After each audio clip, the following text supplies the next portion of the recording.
So it finally happened. I broke my hay rack. Well, not really, but I did. It came apart, and look, it fits back together nicely. But what's happened is, this is the prototype. You see this? This is a measurement that Tim and I worked on. It has to do with the size of these holes and how tight these fit in. And that is a crucial part of the design. And this prototype, I started using it in February of 2024, and now it's January 2025. So almost an entire year of me stuffing this thing full. And so what happens is, over the course of the year of pushing this, these have loosened just enough so that they slide in a little too easily. So this wood is very strong, it's very indestructible, and you can see that the piggies barely chewed on it. There's something about this wood and how hard it is that makes them not want to chew on it. I've had some pine houses that the piggies chew on a lot more because it's soft and it feels good when they chew. But this, because of the nature of it, and we can actually look inside and see here, they don't really want to chew on it. Now this is, if I'm not mistaken, this is maple exterior, poplar interior, and it's all held together with an eco food grade safe soy based adhesive. So it's completely guinea pig safe for them to chew on, but obviously these things are not cheap to make. And so I always thought of them as a glorified chew toy, but you know, the longer they last, obviously it's the better for everybody. So here's what I'm gonna do, actually. And I've had to do this on the other prototypes, is to just glue them. So once you glue them, they will be extremely strong and probably last another year or longer. And I, of course, use safe, non-toxic school glue. That's what I would recommend. In fact, I do mention this in, it comes with a little instruction. It's not really a booklet, it's just a page that's folded, and there's a QR code on there that shows you how to assemble it. It links to my video, but this glue is a little old, so I gotta really squeeze. Ugh.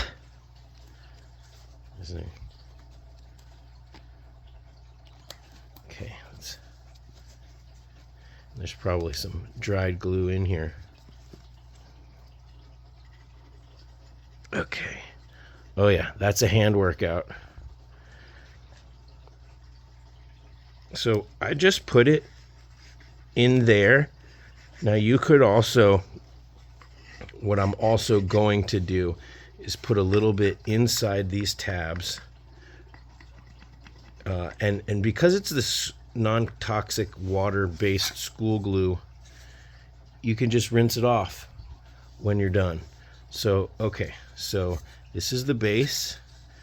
Now I generally, you can see the laser marks where this thing was laser cut, and it's only on the one side. So I tend to have that on the inside and on the bottom, but it doesn't really matter. Okay, so I'm gonna put this in here. Now, because it's already been used so much, it fits in there really easily. So I'm gonna put the glue on here too, on both sides. Now what I would do is just push it in with my finger, and I'm kind of going overboard. You don't need this much glue. You can put a little bit on top also, and then again with your finger, put it in there. Remember, it's non-toxic, it's safe. It shrinks when it dries, so it'll basically go into those cracks. I'm going to put a little on these tabs again. A little does go a long way. This glue is pretty strong. It's just to keep it together when you're stuffing it, because I stuff this thing really full. I use orchard grass, and orchard grass is kind of like a lot denser. So line up the tabs, boom, wipe it a little bit. Now I have a wet cloth, so that way I can wipe it down. Boom. Now same thing on the bottom. Now you don't have to use all this glue, and you don't have to use any glue. I got away with a year without gluing it. And it was not intended necessarily to need glue, but I always figured, you know, guinea pigs are crazy animals. And so I figured at some point maybe I would want to reinforce it. So that's what I'm doing. And, you know, once you've got it all glued up, you can put a little weight on it so that it stays really squeezing together. Just wipe it down, wipe all the excess glue off. You know what, I'll glue the inside here. And this thing's going to be indestructible for many more years to come. Now, I shouldn't even be showing you this. I should just say, hey, buy another one. But I would rather you spend your money on veggies and foraging mix, hay-based cookies, and if you're absolutely dying to spend more money on my Etsy shop, then get a t-shirt.